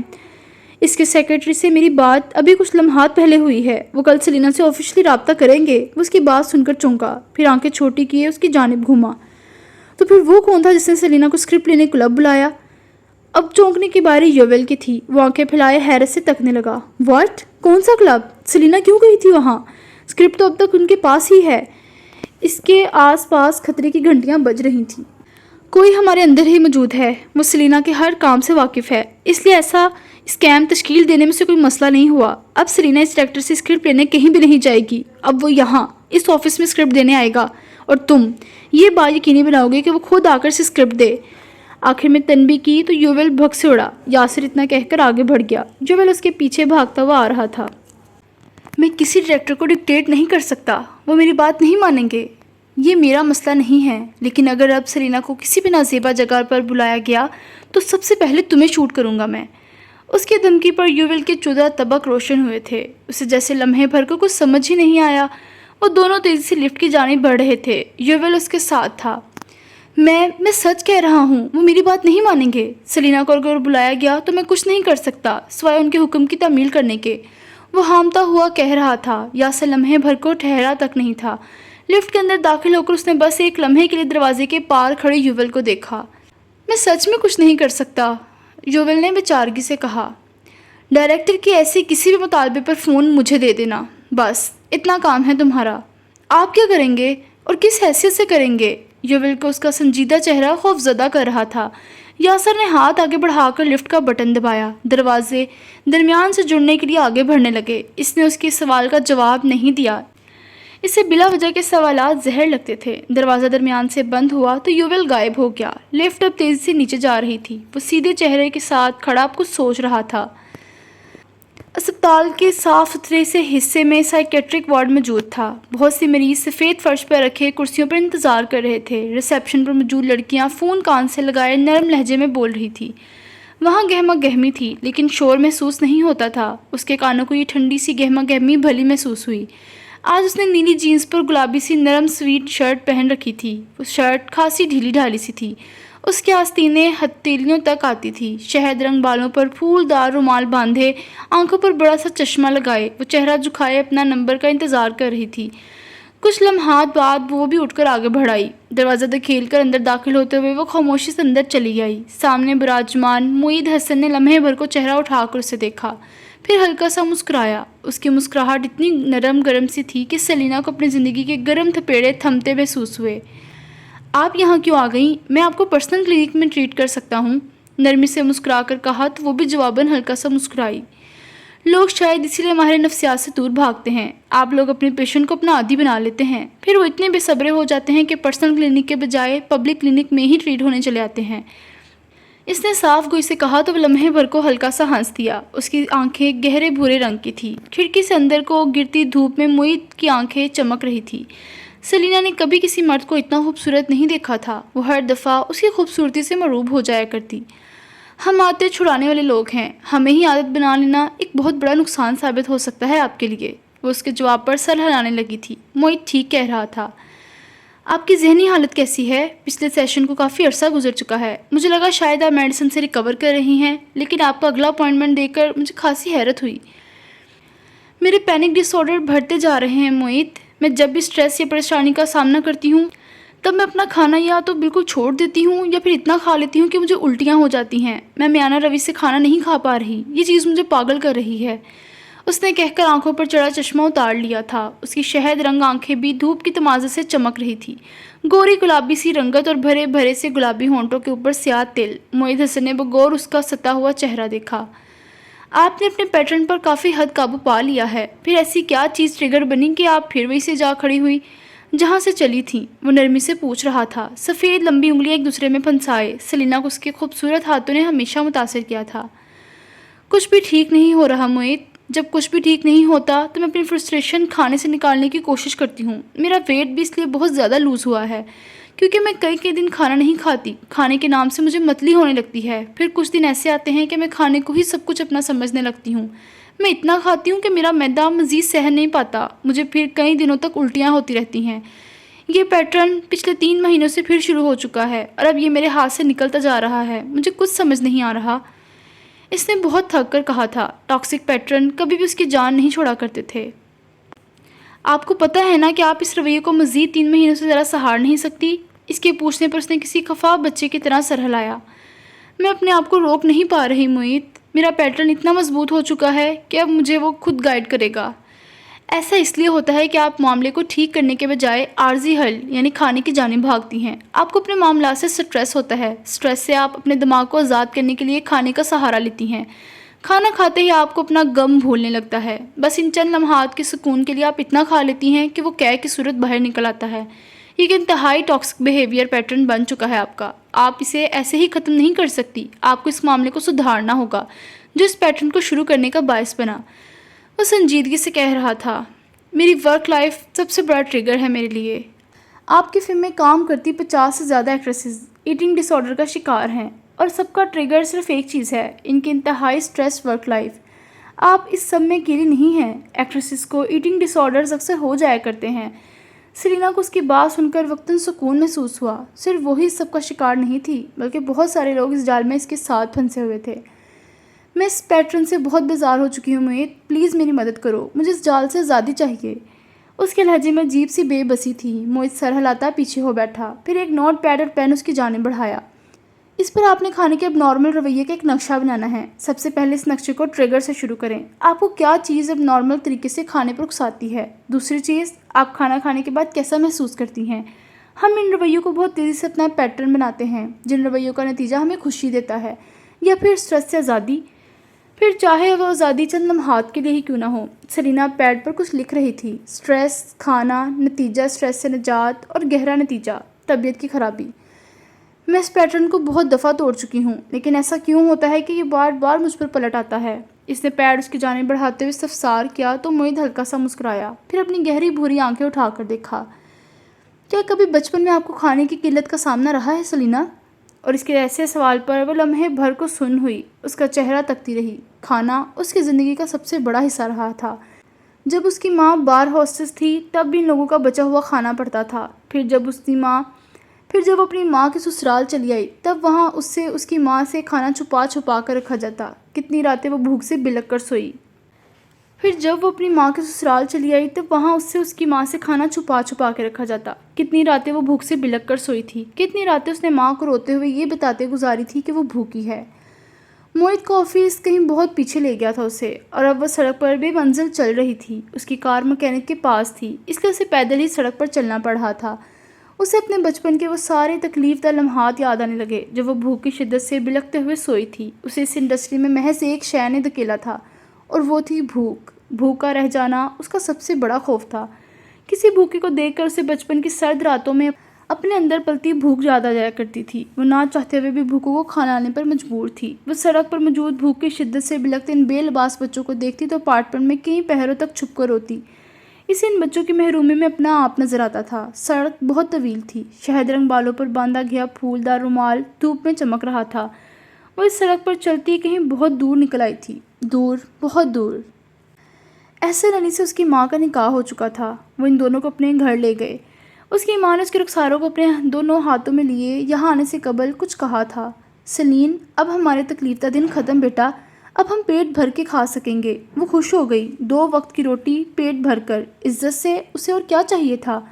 لیکن ایسا کچھ نہیں ہوا۔ گھر آتے ہی انتہائی نفرت سے ان دونوں کی جانب دیکھا گیا۔ وہ چھوٹی تھی، اسے نفرت کے بارے میں اتنا کچھ خاص پتہ نہیں تھا، لیکن اسے اتنا پتہ تھا کہ وہ اور اس کی ماں عزت دار گھرانے میں ایک انتہائی مکروہ حصہ تھے۔ وہ اس گھرانے کے لائق نہیں تھی۔ احسن علی نے ان کے لیے محاذ پر ہر جنگ لڑی۔ وہ جب تک زندہ رہے تب تک دونوں ماں بیٹی سکون سے کھانا کھا سکے، لیکن پھر ان کی اچانک وفات نے ان دونوں کو رزق سے محروم کر دیا۔ گھر کی بھابیاں کھانے کی ٹیبل پر انہیں اپنے ساتھ بٹھانا گوارا نہیں کرتی تھی۔ اس کی ماں سارا دن کام کر کے بھی اس کے لیے قابل عزت ثابت نہ ہو سکی۔ وہ ان کے ساتھ ایک ٹیبل پر بیٹھ کر کھانا کھانے کے بارے میں سوچ بھی نہیں سکتی تھی۔ سلینا دروازے کے چوکھٹ میں کھڑی محروم نگاہوں سے کھانے کو تکتی رہتی۔ وہ چھوٹی تھی اور خاصی کمزور بھی۔ اس کے شہد رنگ بالوں کی 2 چٹیاں اس کے کندھے پر پڑی ہوتی تھی۔ ماں جبھی کے پرانے کپڑے پہنے وہ محروم نگاہوں سے ان سب کو کھاتے دیکھتی۔ اس محرومی نے ساری عمر اس کا ساتھ نہیں چھوڑا۔ رات وہ اپنی ایڑیوں پر اونچی ہو کر سلیب پر رکھی روٹیوں کو دیکھتی۔ وہ سوکھی روٹیاں ہوا کرتی تھی، اتنی سوکھی کہ انہیں حلق سے اتارنا ناممکن تھا۔ وہ انہیں پانی میں ڈبو کر بمشکل حلق سے اتارا کرتی تھی۔ اسے رونا نہیں آتا تھا۔ اسے پتہ نہیں تھا کہ سوکھی روٹیوں پر رونا چاہیے۔ رحمہ اور زبیدہ کے امیر بھائی باہر ملک سے واپس آتے تو گھر کے بچوں کے ہاتھوں میں تحائف سنبھلنے سے قاصر ہو جاتے۔ مہنگے پرفیومز، اسٹیشنری، نت نئے رنگوں کی پینسلیں اور خوبصورت جوتے، ان کے پاس ہر شے کے ڈھیر لگ جایا کرتے تھے۔ وہ تب بھی دروازے کی چوکھٹ میں کھڑی انہیں تکتی رہتی۔ اسے یہاں سے آگے بڑھنے کی اجازت نہیں تھی۔ اس کی محرومی سوا ہوتی گئی، مندر سے خالی ہوتی جا رہی تھی۔ ماں نے پھر کسی بار میں جاب کر لی تھی۔ شاید اس ایک کم تنخواہ کو حاصل کرنے والے شوہر کو چھوڑ دینے کا نتیجہ تھا، ایک ذلت جو اب تک ان کے چہروں پر مسلط تھی۔ وہ بھی عمر ماجبیں اور گھر کے مزید بچوں کی طرح کسی کو بابا کہنا چاہتی تھی۔ اس کی زبان ترس کی تھی یہ لفظ کہنے کے لیے۔ اسے تو احسن کو بھی بابا کہنے کا موقع نہیں مل سکا۔ اسے اپنی پوری زندگی میں کسی کو بھی یہ لفظ کہنے کا موقع نہیں مل سکا تھا۔ اس کی تائیاں اپنے بچوں کو نگاہوں میں تنبیہ کیا کرتی کہ اس کے سامنے کسی بھی تحفے کو نہ کھولیں، نظر لگ جائے گی۔ وہ ایسی نظریں سمجھنے کے لیے بہت چھوٹی تھی۔ ان کی تیز نظروں کی معصومیت سے تکنے کے علاوہ اس کے پاس اور کوئی راستہ نہیں تھا۔ پھر ماں کی کئی دن تک گھر نہیں آیا کرتی تھی۔ وہ ان گھر والوں کے رحم و کرم پر رہنے لگی۔ بچوں میں صرف ایک عمر اس سے مانوس تھا، وہ اس سے چھوٹا تھا۔ سلینا کو اسے اپنے ساتھ رکھنا اچھا لگتا تھا، لیکن رحمہ اپنے بچے پر اس کا منحوس سایہ پڑ جانے سے ڈرتی تھی۔ اسی لیے وہ اس کی ننھی گود سے عمر کو چھین کر لے جایا کرتی۔ ساری رات وہ خاموشی سے بستر پر لیٹی عمر کو یاد کرتی رہتی۔ اس نے اپنی زندگی بہت خوفناک تنہائی میں گزاری تھی۔ بھوکا رہ جانا، اکیلے رہ جانا، بھلا دیا جانا، اس کے خوف اس کے ساتھ بڑے ہونے لگے تھے۔ پڑھائی میں دلچسپی تھی لیکن اس کی محرومیوں نے اسے پڑھنے نہیں دیا۔ وہ کچھ بڑی ہوئی تو جاب کی تلاش میں نکل کھڑی ہوئی۔ انہی دنوں سے نظر ملا۔ وہ ایک چھوٹی سی ایجنسی کا ڈائریکٹر تھا۔ اس کی خوبصورتی اور ضرورت کو دیکھتے ہوئے اسے کام پر رکھ لیا گیا۔ ایکٹنگ میں اس نے اپنی جان کی بازی لگا دی۔ وہ ساری زندگی آنسو اپنے اندر رکھتی آئی تھی۔ اس نے وہ سارے آنسو ڈرامے کے سیٹ پر بہا لینے کو ترجیح دی۔ اس کی اداکاری اس قدر نیچرل تھی کہ بڑے بڑے ڈائریکٹرز کی نگاہیں اس چھوٹی سی لڑکی کی جانب اٹھنے لگی۔ گھر والوں کے لیے وہ مزید مکروہ ہو گئی۔ شہیر نے اس کے پہلے ڈرامے پر اسے بہت مارا۔ وہ ایک تھپڑ سے دور جا گری تھی۔ اس کی بالی بھی کان سے ٹوٹ کر دور جا گری۔ بلا شبہ وہ بہت بھاری تھپڑ تھا۔ آپ مجھے تھپڑ نہیں مار سکتے تایا۔ آپ مجھے تھپڑ مارنے کے ہر حق سے محروم ہیں۔ اس نے کپکپاتے لبوں کے ساتھ بس اتنا ہی کہا تھا۔ شہیر اس پر جھکا اور پھر اسے بالوں سے نوچ کر کھڑا کیا۔ وہ اس کے سخت ہاتھوں تلے لرز رہی تھی۔ گھر والے ایک جانب کھڑے سکون سے یہ منظر دیکھ رہے تھے۔ عمر اکیڈمی گیا ہوا تھا، نہیں تو وہ اپنے باپ کا ہاتھ ضرور روکتا۔ یہ ماں بیٹی، کس چیز کی کمی رکھی ہے تمہارے لیے ہم نے؟ لیکن تم دونوں ناشکری عورتیں، کبھی عزت کی روٹی نہیں کھا سکتی تم دونوں۔ اس نے اس کے بالوں کو جھٹکا تھا۔ اس کے اندر سب کچھ کرچی کرچی ہوتا جا رہا تھا۔ عزت؟ روٹی روٹی ہوتی ہے تایا، اس کا عزت سے کوئی تعلق نہیں ہوتا۔ میں سوکھی روٹیاں کھا کھا کر بڑی ہوئی ہوں، فریج کے بند دروازے کو محروم آنکھوں سے دیکھ دیکھ کر اس مقام تک پہنچی ہوں۔ آپ کے پاس مجھے مارنے کا کوئی حق نہیں ہے، آپ ہر حق سے محروم ہیں۔ اب کے رخسار پر پڑنے والا کرخ تھپڑ مراد کی جانب سے تھا۔ اس کا معصوم رخسار سرخ ہو گیا۔ بھاری ہاتھ پڑنے کے باعث ہونٹ پھٹ گئے تھے اور اب ان سے خون رس رہا تھا۔ بکواس کرتی ہے، ہمارے بھائی کی زندگی کو کھانے والی ڈائن ہے تو، اور تیری وہ ماں۔ اس کے ساتھ اس نے اسے بالوں سے پکڑا اور گھسیٹتا ہوا گھر کے دروازے تک لایا۔ دروازے سے اندر آتی شگفتہ کی آنکھیں لمحے بھر کو پھیل سی گئیں۔ سلینا کے چہرے پر تشدد کے نشان تھے اور گھر والے اسے گھر سے باہر پھینک رہے تھے، لیکن پھر کوئی مزاحمت کام نہیں آئی۔ اسے اور شگفتہ دونوں کو کسی کوڑے کے مانند باہر پھینک دیا گیا۔ وہ روتی رہی، پھر نظر کے پاس چلی آئی۔ اس کے پاس اپنا کیریئر مضبوط کرنے کے علاوہ اور کوئی چارہ نہیں تھا۔ وہ بھوکا رہنے، اکیلا رہ جانے اور بھلا دیے جانے سے آج خوف زدہ تھی۔ انڈسٹری والوں نے اسے کئی ہی سالوں میں آسمان پر بٹھا لیا۔ وہ برانڈڈ لباس زیب تن کرنے لگی۔ اس کی رہائش اور سواری سب سے مہنگی تھی، لیکن بچپن کی محرومیاں کبھی ساتھ نہیں چھوڑتی۔ اس کی محرومیاں چھپ ضرور گئی تھیں، لیکن وہ آج تک اس کے ساتھ بڑی ہوئی تھی۔ اپنے ایک ڈرامے کے شوٹ کے دوران ہی اسے واجد حسن ملا، انتہائی نرم دل اور عزت کی نگاہ رکھنے والا واجد۔ وہ پہلی ہی نظر میں اس کی دیوانی ہو گئی تھی۔ وہ اس سے محبت کرنے لگی۔ وہ اسے عزت دے رہا تھا، اسے عزت دینے والے سے محبت ہو جایا کرتی تھی۔ واجد بھی اس سے زیادہ دیر تک نظر انداز نہیں کر سکا تھا۔ وہ بہت خوبصورت تھی، اسے نظر انداز کیا ہی نہیں جا سکتا تھا۔ ان دونوں کے درمیان محبت کا رشتہ قائم ہو گیا۔ کبھی ساتھ نہ چھوڑنے کی قسمیں اور وعدوں کا سلسلہ چل نکلا۔ وہ اپنے کیریئر کی بلندی پر تھی، لیکن پھر اس کے ساتھ وہ ہوا جو اسے اس بلندی سے پستی میں لیے آ گرا۔ سلینا مظہر پر ڈرگز کا اسکینڈل ثابت ہو چکا تھا اور وہ واجد حسن کے لیے ایک ناقابل قبول انسان ثابت ہو گئی۔ سڑک تھم گئی تھی۔ اس نے رخساروں کو چھو کر دیکھا تو وہ بھیگے ہوئے تھے۔ سڑک ختم ہو چکی تھی، لیکن ماضی کی تکلیف دہ یادیں اب تک ساتھ تھیں۔ وہ داخلی دروازے سے اپارٹمنٹ کی عمارت میں داخل ہوئی، پھر لفٹ کی جانب بڑھ گئی۔ ابھی لفٹ کا دروازہ بند ہونے ہی لگا تھا کہ سیاہ دستانے والا ہاتھ لمحے بھر کو دروازوں کے درمیان آیا۔ انسانی موجودگی کے باعث دروازہ پھر سے کھل گیا تھا۔ سیاہ لباس میں ملبوس شخص اندر داخل ہوا۔ اس کے چہرے پر سیاہ ماسک چڑھا تھا اور سر پر کیپ لیے وہ نظریں جھکائے اندر داخل ہوا تھا۔ لفٹ کا دروازہ بند ہو گیا۔ سلینا نے ایک سرسری سی نگاہ اس شخص پر ڈالی تھی اور اس سے پہلے کہ وہ کچھ سمجھ پاتی، آگے والے نے اس کے گلے پر موٹی سی رسی ڈال کر پیچھے کی جانب زور سے کھینچا تو وہ کھانستی ہوئی آگے جھکی۔ اس کا سانس بند ہو رہا تھا۔ وہ ہاتھ مارتی بمشکل لفٹ کے بٹن دبانے کی کوشش کر رہی تھی۔ کھینچا تانی میں اس کا رومال کھل کر لفٹ میں ہی گر گیا تھا۔ حملہ آور پوری طاقت سے رسی کی جانب کھینچ رہا تھا۔ حملہ آور پوری قوت سے رسی کو پیچھے کی جانب کھینچ رہا تھا۔ وہ ہمت ختم ہونے پر بے ساختہ ہی گھٹنوں کے بل جھکی تھی۔ گلے سے رسی نکالنے کی کوشش میں اس نے اپنے ناخنوں سے اپنی ہی گردن زخمی کر لی تھی۔ اسے لگا وہ مر رہی ہے۔ اس کا سانس حلق کے بالکل آخری حصے میں اٹکا ہوا تھا۔ لفٹ کے بٹن پر رکھا اس کا ہاتھ کپ کو پا کر نیچے آ گرا۔ زبیر اینڈ سنز کمپنی کا چھوٹا بیٹا اس کا فین تھا، لیکن اسے پتہ نہیں تھا کہ وہ ایک سٹاکر فین ہے، ٹاکسک فین۔ اس نے اسے اپنی پارٹی میں مدعو کیا تھا اور پھر اس کے مشروب میں ڈرگز گھول کر اسے پلا دی تھی۔ اگلے کئی گھنٹوں میں پولیس کی آمد کے ساتھ وہ نشے میں دھت برآمد کی گئی۔ اس کے ٹیسٹ کروانے پر پتہ چلا کہ وہ ڈرگز لے چکی ہے۔ اس کے کیریئر کی بلندی زمین پر آ گری۔ اس اسکینڈل نے کبھی اس کی جان نہیں چھوڑی۔ واجد جو اسے شادی کرنے ہی والا تھا اب کبھی اسے اپنی بیوی نہیں بنا سکتا تھا۔ وہ ایک بدکردار ایکٹریس ثابت ہوئی تھی۔ وہ اس کی بیوی کیسے بن سکتی تھی؟ کپ کپاتا ہاتھ زمین پر رکھے وہ کھینچ کر سانس لے رہی تھی۔ اس کی آنکھوں سے آنسو ٹوٹ کر گرے۔ شدت پر اسے لگا گویا اس کے پپیڑے پھٹنے کو ہیں۔ کیا یہ اس کا انت تھا؟ ایک محروم ایکٹریس کا انجام؟ واجد حسن، ماں، محروم زندگی، شہیر کے ہاتھوں پڑی مار، بھوک کی اذیت، اذیت پر اذیت۔ اس کی مزاحمت دم توڑ گئی۔ وہ مر رہی تھی، وہ مرنے والی تھی کہ یکایک لفٹ کے دونوں دروازے ایک دوسرے سے جدا ہوئے اور کسی نے حملہ آور کو زوردار لات ماری تو وہ پیچھے دیوار سے جا لگا۔ اسے سمجھ نہیں آیا، وہ نیم بہوشی کی حالت میں تھی۔ آنے والا حملہ آور کو بری طرح مار رہا تھا، لیکن حملہ آور اس کی گرفت سے نکل کر بھاگ چکا تھا۔ اس شخص کے پاس فی الحال اس کے پیچھے بھاگنے کا وقت نہیں تھا۔ سلینا کا وجود ہوا سے بھی زیادہ ہلکا ہو گیا۔ اسے سانس نہیں آ رہا تھا۔ پھپھڑے جیسے سانس لینے سے انکاری ہو گئے تھے۔ اس کا مسیحا اب اس کے سیدھا کیے پر اس پر جھکا ہوا تھا۔ اس کا مسیحا اب اسے سیدھا کیے اس پر جھکا ہوا تھا۔ اس کی اد کھلی آنکھیں اسے تک رہی تھی۔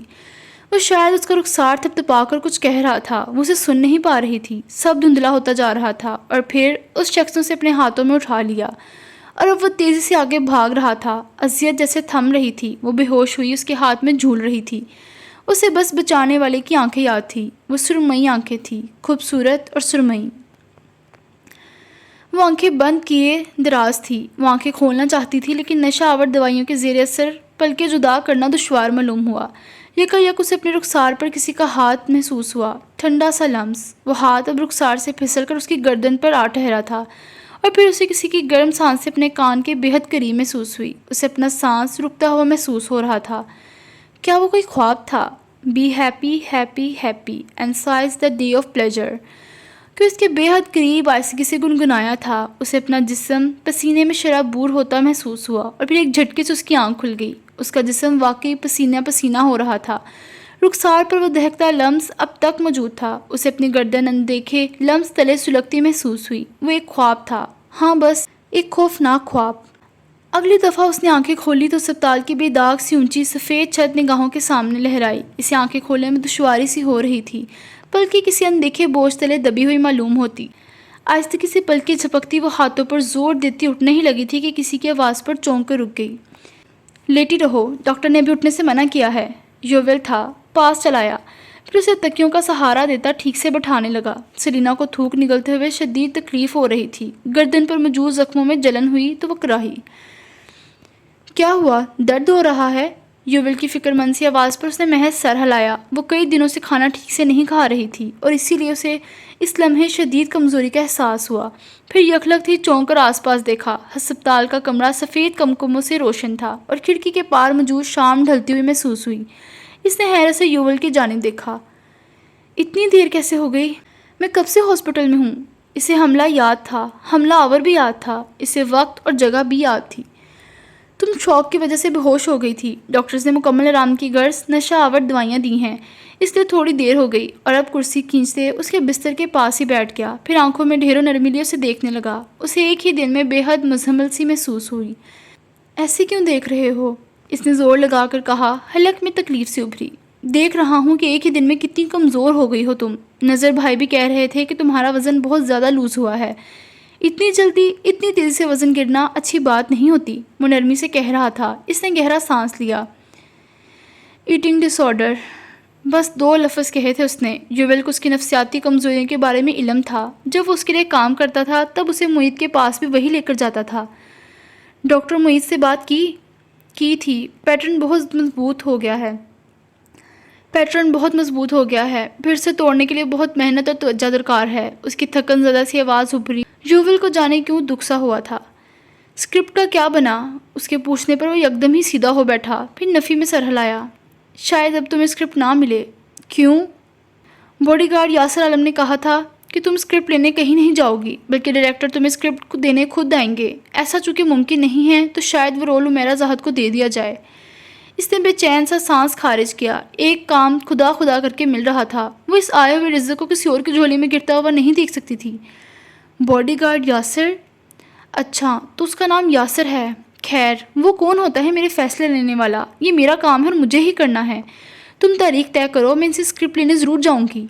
تکلیف اب قدرے کم ہو گئی تھی۔ فکر معاش لاحق ہوئی تو ہر تکلیف دھول بن کر عنقا ہوتی محسوس ہونے لگی۔ وہ ایک طرح سے ٹھیک کہہ رہا ہے، تم پر ایک رات پہلے بھی حملہ ہوا تھا، یہ سب اتفاق نہیں ہے۔ میں ہاتھ پر ہاتھ رکھ کر نہیں بیٹھ سکتی یوول، میرے پاس جانے کے لیے کوئی جگہ موجود نہیں، میں کماؤں گی نہیں تو کھا بھی نہیں سکوں گی۔ میں نے سب کچھ چھوڑ کر زندگی کو اپنایا تھا، میں اسے ایسے نہیں گنوا سکتی۔ وہ جذباتی ہوئے بغیر صاف لہجے میں کہہ رہی تھی۔ کبھی کبھی یوول کو لگتا تھا کہ سلینا جتنا کوئی سمجھدار نہیں، اور کبھی کبھی اسے اس جتنا بیوقوف بھی کوئی نہیں لگتا تھا۔ میں تمہیں کام چھوڑنے کا نہیں کہہ رہا، لیکن ہم تھوڑا انتظار تو کر سکتے ہیں نا؟ پچھلے 1 سال سے میں انتظار ہی کر رہی ہوں، مزید انتظار بیکار ہوگا۔ وہ بستر پر اٹھ بیٹھی تھی، پھر چونک کر یکدم رک سی گئی۔ لفٹ سے مجھے ہاسپٹل تم لے کر آئے تھے؟ اس کے پوچھنے پر یوول جو سیدھا ہو رہا تھا ٹھہر گیا، پھر دھیرے سے نفی میں سر ہلایا۔ یاسر عالم، وہ اس کے جواب پر حیران ہوئی، پھر پیر نیچے اتارتے ہوئے نہ سمجھے اس کی جانب دیکھا۔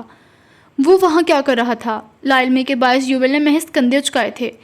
تمہیں ہاسپٹلائز کرنے کے بعد مجھے ایک کال موصول ہوئی تھی کہ تم یہاں ہو۔ جب میں آیا تو تم نرسز کے زیر نگرانی بے ہوش تھی، وہ میرے آنے سے پہلے ہی چلا گیا۔ لیکن وہ پہلی دفعہ میرے اپارٹمنٹ آیا ہی کیوں تھا؟ وہ الجھ رہی تھی، یوول بھی اس کے ساتھ ہی اٹھ رہا تھا۔ تمہارے ہاسپٹل کا بل پے کر دیا تھا، ڈاکٹرز کو خاص ہدایت بھی دے دی گئی ہیں کہ میرے علاوہ تمہارے کمرے میں کسی کو بھی داخل نہ ہونے دیں۔ It's just a bodyguard thing, you know. یکا یک اس کا فون بجنے لگا تو اس کی طرف متوجہ ہوا۔ سلینا اب جھک کر اپنے سینڈل کی اسٹرپس بند کر رہی تھی، بالوں کو دونوں ہاتھوں سے جوڑے میں گونتی وہ یوول کے چونکے ہوئے چہرے کو بغور دیکھ رہی تھی۔ میں ابھی نہیں آ سکتا نظر بھائی، سلینا اکیلی ہے، اس نے دبی دبی سی آواز میں دانت کچکچا کر کہا، لیکن وہ اسے سن چکی تھی۔ گہرا سانس لے کر وہ اٹھی اور اس کے سامنے جا کھڑی ہوئی۔ وہ سرخ چہرے کے ساتھ رابطہ منقطع کر رہا تھا، پھر خفیف سا اٹھ کھڑا ہوا۔ کیا ہوا؟ نظر بھائی بلا رہے ہیں؟ ہاں، اسے نہ چاہتے ہوئے بھی جواب دینا پڑا۔ سلینا نے نرمی سے مسکرا کر اس کے کندھے پر ہاتھ رکھا تو وہ چونکا۔ یوول، میرے علاوہ بھی تمہاری زندگی میں بہت مسائل ہیں، خود کو مجھ پر ضائع مت کرو۔ جاؤ، میں چلی جاؤں گی۔ لیکن تمہارے پاس کار بھی نہیں۔ اسے جیسے سلینا کی بات پسند نہیں آئی۔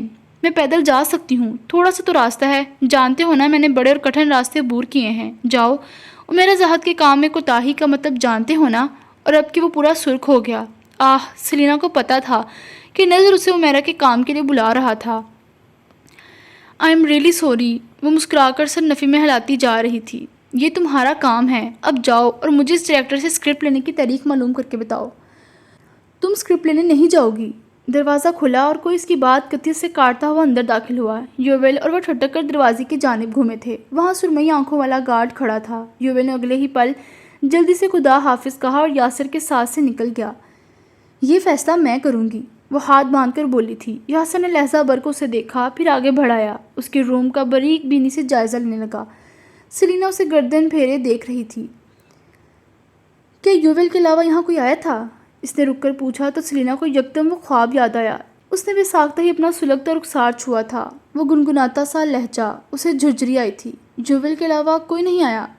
ایک خواب کی بنا پر اسے شک میں مبتلا نہیں کر سکتی تھی۔ وہ سر ہلاتا اس کے قریب چلایا۔ لمحے بھر کو نگاہیں اس کی نشان زدہ گردن کی جانب پھسلی تھی۔ اسکرپٹ لینے تم نہیں جاؤ گی؟ تم کس حیثیت سے منع کر رہے ہو مجھے؟ ایک گارڈ ہونے کی حیثیت سے۔ تم میرے گارڈ نہیں ہو، نہ میں نے تمہیں یہ حق دیا ہے۔ اس نے جواب نہیں دیا، جواب دینا ضروری ہی نہیں تھا۔ خاموشی سے دروازہ دھکیلتا باہر کی جانب بڑھ گیا۔ سلینا اس کے پیچھے آ رہی تھی، ایک کندھے پر پرس بھی ٹنگا تھا۔ کمزوری کے باعث اسے لمحے بھر کو چکر آئے۔ تم میرے کام میں مداخلت نہیں کر سکتے۔ وہ خاموشی سے آگے چلتا رہا۔ سلینا کو اس کے ساتھ قدم ملانے میں دشواری ہو رہی تھی۔ مجھے کوئی شوق نہیں مداخلت کرنے کا، لیکن ایجنسی کی سیکیورٹی بھی کسی چیز کا نام ہے۔ تم پر 2 دفعہ حملہ ہو چکا ہے، مزید مجھے کچھ نہیں کہنا۔ اتنے سرد ہو تم، پھر تمہاری آنکھیں کیسے اتنی نرم ہیں؟ وہ ٹھہر کر یکدم زور سے بولی تو یاسر کے بڑھتے قدم رک گئے۔ سلینا گہرے سانس لیتی اس سے پیچھے کھڑی تھی۔ وہ آہستہ سے پلٹا، ابرو لمحے بھر کو حیرت سے اونچے ہوئے تھے۔ کیا؟ جب تم نے مجھے بچایا تھا تب تمہاری یہ سرمئی آنکھیں بہت وارم لگ رہی تھی، اب اتنی سرد کیوں لگ رہی ہیں؟ وہ جانے کس بات پر خفا ہو رہی تھی۔ اسے لگا وہ رونے والی ہے۔ سڑک کے اطراف میں موجود درختوں کی ایک طویل قطار کے ساتھ وہ دونوں ایک دوسرے سے قدرے فاصلے پر کھڑے تھے۔ درختوں پر لگے سنہرے کمکمے لمحے بھر کو جل اٹھے۔ تم بچانے کی بات کر رہے ہو، سیکیورٹی کی بات کر رہے ہو، اور اتنے سرد انداز میں کر رہے ہو کہ مجھے رونا آ رہا ہے۔ حالانکہ ہر جگہ مشہور ہے کہ میں روتی نہیں، حالات کتنے ہی کٹھن کیوں نہ ہو جائیں، میں کبھی نہیں رویا کرتی۔ اس کی آنکھوں میں بے تحاشا ہی نمی سی ڈبڈبائی، سب کچھ لمحے بھر کو دھندلا گیا، درختوں کے کمکمے اور یاسر کا بلند سراپا، سب کچھ نمی کے باعث دھندلا سا محسوس ہو رہا تھا۔ تم بہت تیز چل رہے ہو، میں تم سے قدم نہیں ملا پا رہی، مجھے چکر آ رہے ہیں، کسی بھی لمحے بے ہوش ہو کر گر سکتی ہوں میں، لیکن تم انتہائی اکھڑے ہوئے انداز میں باتیں کرتے ہوئے آگے ہی جا رہے ہو، ایک بار بھی پیچھے مڑ کر نہیں دیکھ رہے۔ کیا گارڈز ایسے ہوتے ہیں؟ اس کا دل کیا سڑک کا خیال کیے بغیر بلند آواز سے رونے لگ جائے۔ ونگشتے بدنہ اس کے زخمی انداز کو دیکھ رہا تھا۔ بہت سے لوگ بھی سڑک پر رک رک کر انہیں دیکھنے لگے۔ تم کچھ نہیں جانتے کہ کام نہ ہونا کس قدر اذیت ناک ہوتا ہے۔ تمہاری ایسی سیکیورٹی کا میں کیا کروں جب مجھے اپنے رزق کی فکر ہی ختم کر رہی ہے؟ اتنے ہی جینٹل مین ہو تو تم مجھے کیوں خود سکرپٹ لے ہی لا کر دیتے؟ سانس بری طرح پھول رہا تھا، وہ تیز تیز کہتی جا رہی تھی۔ کئی مہینوں کا غبار تھا جو اس نے یاسر پر نکال دیا۔ سامنے کھڑے بے تاثر سے گارڈ کی حلق میں گلٹی ابھر کر معدوم ہوئی۔ وہ پھر بھی آہستگی سے قدم اٹھاتا اس کی جانب بڑھایا، ایک فاصلے پر آ کر ٹھہر بھی گیا۔ کمکموں میں اس کا چہرہ واضح ہوا تھا۔ اب مجھے یہ بتاؤ کہ تم میرے ساتھ کیوں چل رہے ہو؟ وہ اس کے پاس آ کر کھڑا ہوا تو اس نے تیز تنفس کے ساتھ پوچھا۔ یاسر کا چہرہ سنجیدہ ہی رہا۔ تم لفٹ سے اپنے اپارٹمنٹ تک نہیں جا سکتی؟ تم لفٹ سے اپنے اپارٹمنٹ تک نہیں جا سکتی؟ ہاں؟ اسے اس کا جواب سمجھ نہیں آیا۔ تم پر آج دوپہر میں لفٹ کے اندر حملہ ہوا تھا، تم اکیلے لفٹ سے اپنے اپارٹمنٹ تک نہیں جا سکو گی۔ انسان ہونے کے ناطے ہم 80% ایسی جگہوں پر جانے سے کتراتے ہیں جہاں ہمارے ساتھ کوئی ناگوار حادثہ پیش آیا ہو، لیکن تم اس بارے میں نہیں سوچ رہی کیونکہ تمہیں مجھے کوسنے سے فرصت نہیں مل رہی۔ اور اس کے ذہن میں یکدم ہی جھماکا ہوا تھا۔ وہ واقعتاً اس واقعے کے بعد لفٹ سے اپارٹمنٹ تک نہیں جا سکتی تھی۔ لفٹ کا سوچ کر اس کا دم گھٹنے لگا۔ لیکن میں تمہیں اکیلے سیڑھیوں سے بھیجنے کا رسک نہیں لے سکتا، یہ میری جاب ہے، مذاق نہیں۔ اس کی سنجیدگی اتنی گہری تھی کہ سیلینا لمحے بھر کو کچھ بول نہیں سکی۔ لیکن تم کیوں میرے پیچھے صرف اس خیال سے آؤ گے کہ میں لفٹ سے اپنے اپارٹمنٹ تک نہیں جا سکتی؟ تم اتنے رحم دل نہیں لگتے۔ میں اتنا رحم دل ہوں بھی نہیں محترمہ، یہ میری جاب ہے۔ جاب سمجھتی ہیں آپ؟ اسے اب شدید کفت ہو رہی تھی۔ اسے وہ پوری تفصیلات دے نہیں سکتا تھا، اور وہ تھی کہ ادھورے جواب پر راضی ہونے کے لیے تیار نہیں تھی۔ کیا تم واقعی اسٹاکر نہیں ہو؟ وہ مشکوک ہو چکی تھی۔ اف! اس نے ضبط سے آنکھیں بند کر کے کھولی۔ ہر بات آخر اسٹاکر پر جا کر کیوں ختم ہوا کرتی تھی؟ اور اسے جواب دیے بغیر تیزی سے آگے بڑھ گیا۔ نہیں نہیں، تم اسٹاکر نہیں ہو سکتے۔ اسٹاکر اتنے ہینڈسم نہیں ہوا کرتے، نہ ہی وہ ہیلز لا کر دیتے ہیں، نہ ہی سڑک پر مفلر دیتے ہیں، نہ ہی کلب میں بچانے آتے ہیں، نہ ہی لفٹ سے بے ہوش ایکٹرس کو گود میں اٹھا کر ہاسپٹل لے کر آتے ہیں، نہ ہی وہ بلا وجہ کی بحث کرتے ہیں، اور بدتمیز تو بالکل بھی نہیں ہوتے۔ وہ اس کے ساتھ چلتی خود کو یقین دہانی کروا رہی تھی۔ وہ اس کی کسی بات کا جواب نہیں دینا چاہتا تھا۔ اس کا اپارٹمنٹ ہسپتال سے زیادہ دور نہیں تھا۔ شیشے کا داخلی دروازہ دھکیل کر وہ دونوں ایک ساتھ اندر داخل ہوئے۔ میں سیڑھیوں سے چلی جاؤں گی یاسر، تم جا سکتے ہو۔ وہ مزید اس کا احسان نہیں لینا چاہتی تھی، لیکن وہ تو جیسے اسے سن نہیں رہا تھا۔ لفٹ کا دروازہ کھلا تو اس نے اسے ابرو سے اندر بڑھ جانے کا اشارہ کیا۔ وہ چاروں نچار اندر کی جانب بڑھ ہی گئی۔ وہ بھی اگلے ہی پل اندر آیا تھا۔ اندر پہلے ایک لڑکا موجود تھا، سیاہ جیکٹ میں ملبوس۔ یاسر نے خاموشی سے اسے اپنی دوسری جانب کر لیا۔ اسے احساس نہیں ہوا، لیکن وہ اس کی آستین کو سختی سے جکڑے ہوئے تھی۔ پیشانی پر پسینہ تھا، اور آنکھیں خوف زدہ سے انداز میں بار بار اس جیکٹ والے لڑکے کی جانب اٹھ رہی تھی۔ لفٹ کا راستہ عبور کر کے وہ دونوں اس کے اپارٹمنٹ کی جانب بڑھ آئے۔ اندر داخل ہو کر وہ چہرہ پھیرے اس کی جانب مڑی۔ تم صبح میرے اپارٹمنٹ کیوں آئے تھے؟ کچھ تفصیلات درکار تھی مجھے۔ کیسی تفصیلات؟ اس کا ماتھا ٹھنکا۔ یاسر نے گہرا سانس لے کر سر نفی میں ہلایا، گو کہ اسے بتانا چاہتا تھا، لیکن رات کے اس پہر وہ اسے مزید خوفزدہ نہیں کر سکتا تھا۔ ابھی نہیں، پھر بات کریں گے اس بارے میں، اور آج رات اکیلی نہ رہو تو بہتر ہے، کسی گھر والے کا ٹھہرنا مناسب ہے۔ اس کے کہنے پر اسے یاد آیا کہ ماں تو سہیلیوں کے ساتھ کیمپنگ کرنے گئی ہوئی تھی۔ جویل مصروف تھا اور سائرہ اس شہر میں موجود نہیں تھی۔ سائرہ اس کی بچپن کی سہیلی تھی جو فی الحال کام کے سلسلے میں دوسرے شہر میں تھی۔ یاسر نے اس کے خاموش چہرے کو دیکھا، پھر گہرا سانس لیا، پھر ہاتھ آگے بڑھایا تو وہ چونکی۔ اپنا فون دو۔ اس نے اسے فون دیا۔ اگلے ہی لمحے اس نے اپنا نمبر محفوظ کر کے فون اس کی جانب بڑھا دیا۔ میرا نمبر ہے تمہارے پاس، کوئی ایمرجنسی ہو تو کال کر سکتی ہو تم۔ کہیں تم مجھے پسند تو نہیں کرنے لگے؟ اور آخرکار اس نے پوچھ ہی لیا۔ انتہائی سلینا نما سوال۔ یاسر کو جیسے اس کے سوال پر یقین نہیں آیا تھا۔ واٹ؟ تم اتنا خیال رکھ رہے ہو تو مجھے لگا کہ شاید ہر خیال رکھنے والا آپ کو پسند کرے، ایسا ضروری نہیں۔ مجھ میں کیا خرابی ہے؟ آدھے ملک کے لڑکے مرتے ہیں مجھ پر، ابھی ایک کال دوں تو کتار لگ جائے گی لڑکوں کی۔ شہد رنگ بالوں کو جھٹک کر کہا تو اسے دیکھ کر رہ کیا۔ دروازہ ٹھیک سے بند کرو، بلا وجہ کسی کے لیے مت کھولنا، کوئی بھی مشکوک حرکت محسوس ہو تو مجھے فوراً کال کرنا۔ فی الحال کچھ بھی لینے کے لیے گھر سے باہر نہ نکلو تو بہتر ہے۔ میرے پاس ملازم نہیں ہے جو باہر سے کچھ لا کر دے گا۔ یوول بھی بزی ہے۔ وہ 27 سالہ ایکٹریس کہیں سے نہیں لگ رہی تھی۔ اسے لگا گویا وہ کسی 5 سالہ بگڑی لڑکی سے مخاطب ہو۔ اسے خود پر لمحے بھر کو ترس آیا۔ تم مجھ سے رابطہ کر سکتی ہو، لیکن وہ ٹھہرا تھا۔ بلا وجہ پریشان نہیں کرو گی تم مجھے۔ اسے تنبیہ کر کے وہ چلا گیا۔ سیلینا نے مسکرا کر دروازہ بند کیا تھا۔ اسے نہیں پتا تھا کہ وہ کیوں مسکرا رہی تھی۔ اس کا اسے بلا وجہ پریشان کرنے کا خیر بہت زیادہ ارادہ تھا۔ وہ نیچے اترا تو اس کا فون بجنے لگا۔ اس نے ریسیو کر کے کان سے لگایا۔ گارڈ جی، تھینک یو، بہت اچھے ہو تم، اور تمہاری آنکھیں تو بہت ہی پیاری ہیں۔ سیلینا، اس کی آواز سن کر اس نے ایک جھٹکے سے رابطہ منقطع کر دیا۔ اس نے بے یقینی سے فون کو دیکھا تھا۔ کیا اس سے غلطی ہو گئی تھی؟ اتنی بے باک تو جولیا بھی نہیں تھی جسے کہتی کہ اس کی آنکھیں پیاری ہیں۔ اوف، اس نے جھرجھری سی لی تھی۔ کہاں پھنس گیا وہ؟ اپنے اپارٹمنٹ کی گلاس وال سے سجاتا دیکھتی سیلینا کو یکدم ہی بہت مزہ آیا تھا۔ اپنے موبائل میں محفوظ یاسر کا نمبر دیکھ کر اسے خوشگوار سی لہر نے گھیر لیا۔ اسے اپنے اوپر ہوا حملہ جیسے بھولنے لگا تھا۔ اسے بس اب اس گارڈ کی سرمئی پیاری سی آنکھیں ہر جگہ محسوس ہونے لگی۔ وہ اپنے اپارٹمنٹ چلا گیا۔ آج سارا دن بہت تھکا دینے والا تھا۔ اس نے اپارٹمنٹ کا دروازہ واک کیا، پھر اپنی جگہ ٹھہر سا گیا۔ راہداری کے پار لائٹ جل رہی تھی۔ وہ اس لائٹ کو بجھائے رکھتا تھا۔ اس نے آہستگی سے قدم آگے بڑھائے، پھر اس سے پہلے کہ کوئی سمجھ پاتا وہ اپنی جگہ ہی رک گیا۔ اس کے اوپن کچن میں کوئی کھڑا اپنے لیے تازہ دم چائے رکھ رہا تھا۔ یاسر عالم نے ذہنی طور پر آنکھیں ضبط سے بند کی تھی۔ تم یہاں کیا کر رہے ہو؟ کچن میں موجود نفس اس کی جانب پلٹا۔ وہ دراز قد، لگ بھگ یاسر کی عمر کا ہی تھا۔ بالوں کو ماتھے پر بکھیرے مسکراتی آنکھیں لیے وہ وجیح دکھتا تھا۔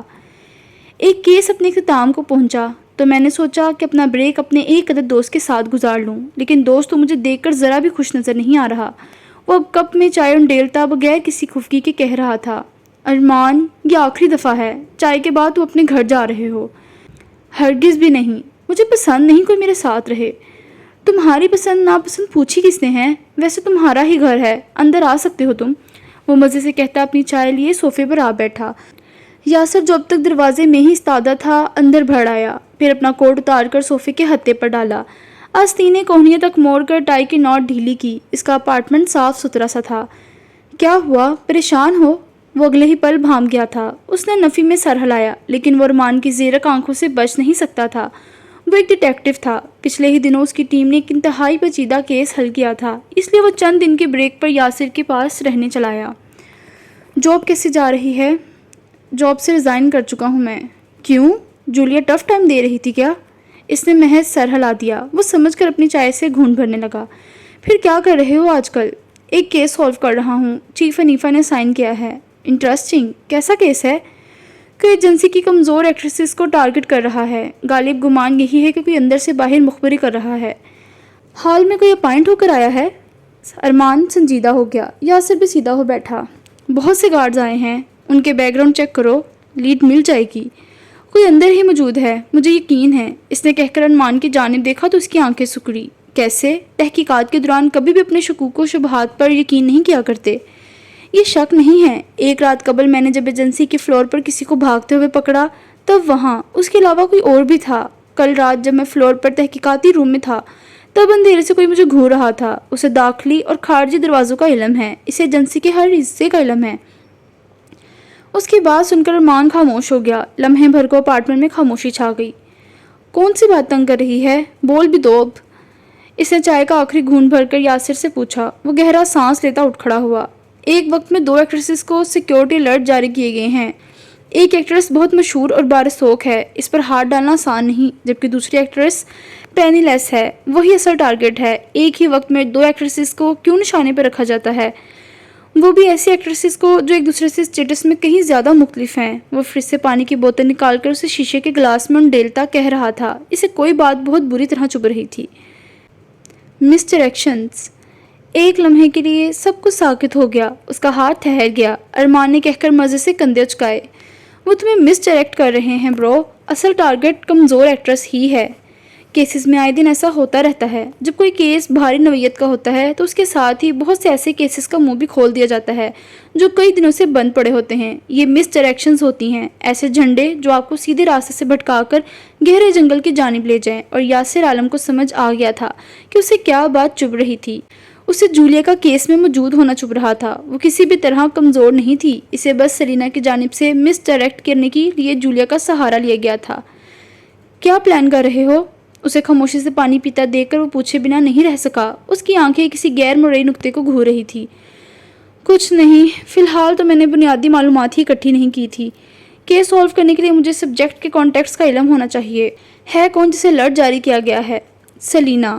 اور اس کے جواب پر ارمان چونک سا گیا، پھر دلچسپی سے سیدھا ہو بیٹھا. سلینا مظہر؟ یاسر نے محض سر ہلایا، پھر کمرے کی جانب بڑھ گیا. کچھ پل بعد وہ آرامدہ لباس میں ملبوس فریش سا باہر نکل آیا. گیلے بال ماتھے پر بکھرے تھے اور اس کے ہاتھ میں چند فائلز تھی. سلینا مظہر، پچھلے سال سے کرائسس میں ہے وہ تو. جانتا ہوں.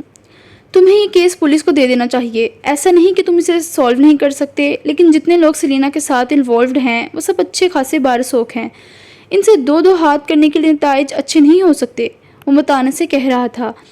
پتہ ہے، لیکن یہ جنسی کی ساکھ سے زیادہ ایک پرسنل فیور نما کیس ہے. اس انسان کے بہت سے احسانات ہیں مجھ پر، اس لیے انکار نہیں کر سکتا. پولیس کو کیس دینا مشکل نہیں ہے، لیکن سلینا کے آلریڈی خراب ساکھ کے لیے ایسا کرنا بالکل بھی مناسب نہیں ہوگا. اور سلینا کے لیے پرسنل فیور مانگا کس نے ہے؟ اس نے یکدم ہی سارا کیس بے حد دلچسپ معلوم ہونے لگا تھا. یاسر کی ورگردانی کرتے ہاتھ لمحے بھر کو ٹھہر گئے تھے. چیف حنیفہ کا فکر مند سا چہرہ اس کی نظروں کے سامنے لمحے بھر کو لہرایا تھا. اس کے باپ نے. ایک لمحے کے لیے ارمان ساکت ہو گیا. یاسر کا خاموش جواب اس کے دماغ پر زور سے آ لگا تھا. جہاں تک میں جانتا ہوں سلینا مظہر کا باپ مر چکا ہے اور وہ اپنی سنگل مدر کے ساتھ رہتی ہے.